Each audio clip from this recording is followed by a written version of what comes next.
नमस्कार मित्रों, मैं पंडित दिनेश कुमार दुबे शास्त्रीय अनुभूत चैनल के माध्यम से। साथियों, संसार में सभी लोग, खास करके हमारे भारतवर्ष में शनि देव से, शनि ग्रह से काफ़ी लोग परेशान रहते हैं। आज उनसे बचने के लिए हम आपको एक उपाय बताएंगे और बहुत बढ़िया उपाय बताएंगे। आप लोग इस उपाय को करिए और शनि ग्रह की कृपा आपके ऊपर विशेष तौर से रहेगी।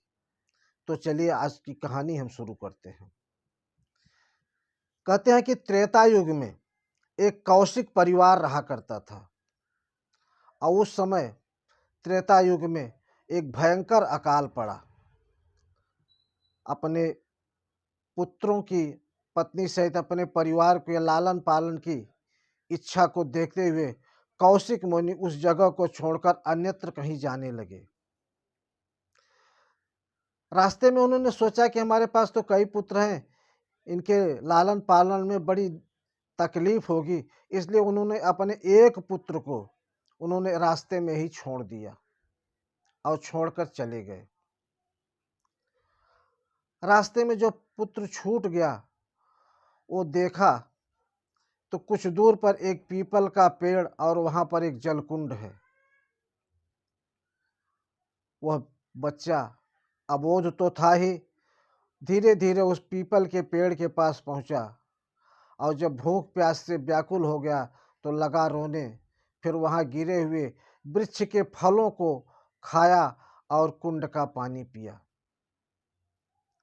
यह उसकी रोज की दिनचर्या हो गई, पेड़ के पत्तों को खाना, जल कुंड का पानी पीना। आकाश मार्ग से नारद मुनि जा रहे थे। उन्होंने देखा कि एक 3 साल का बच्चा पीपल के पेड़ के पत्तों को और फलों को खाकर वहीं अकेले विचरण कर रहा है। तो उतर आए, बालक के पास गए और जैसे ही नारद मुनि उस बालक के पास पहुंचे तो बालक ने साष्टांग दंडवत प्रणाम किया। चूंकि बालक ऋषि संतान था, उसके अंदर कुछ तो गुण था। बालक की इस क्रिया को देखकर नारद मुनि बहुत खुश हुए और फिर उन्होंने उसको वेद शास्त्र की शिक्षा दी।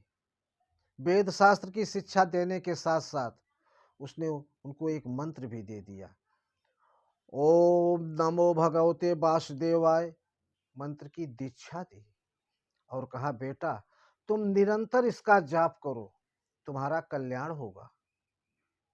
ऐसा कहकर नारद मुनि चले गए। वह लड़का नित्य प्रत, उसके पास कोई कार्य तो था नहीं, पीपल के फलों और पत्तों को खाकर जलकुंड कर पानी पीता और वह दिन रात वही मंत्र जपने लगा। उसकी अकाट्य भक्ति को देखकर भगवान विष्णु प्रसन्न हो गए और कहा, बेटा वर मांगो। उसने नवधा भक्ति के बारे में सुना था। उसने भगवान से कहा, मुझे आपकी भक्ति चाहिए और कुछ नहीं चाहिए। भगवान विष्णु और खुश हुए, उसको दीक्षा दी और अपनी भक्ति देकर उसको संतुष्ट किया। उसके बाद बालक वहीं रहने लगा।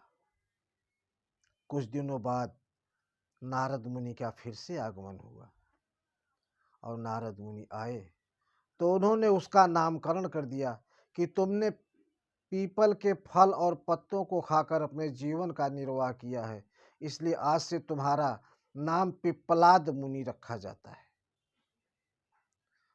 और तुमने ब्रह्म को प्राप्त किया है, इसलिए तुम आज से ब्रह्मर्षि हुए। तो साथियों, उस बालक ने कहा कि गुरुजी एक बात बताइए कि मेरा बचपन में मेरे माता पिता से बिछोह हो गया, उसका क्या कारण था? ऐसा मैंने कौन सा पाप किया था? नारद मुनि ने कहा कि बेटा तुम्हारा अपने माता पिता से बिछोह होना, ये सब शनि देव की कृपा का फल है।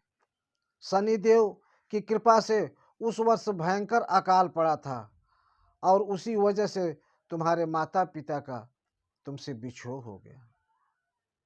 बालक को क्रोध आ गया। आकाश में विचरण कर रहे शनिदेव की ओर उसने बड़े ध्यान से देखा।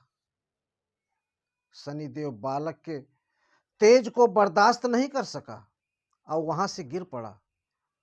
एक पर्वत पर गिरने के बाद शनिदेव अपंग हो गए। शनिदेव को गिरा देखकर नारद मुनि बहुत खुश हुए और उन्होंने देवताओं को बुलाकर कहा, देखिए आपके शनिदेव कैसे अपंग होकर पड़े हैं।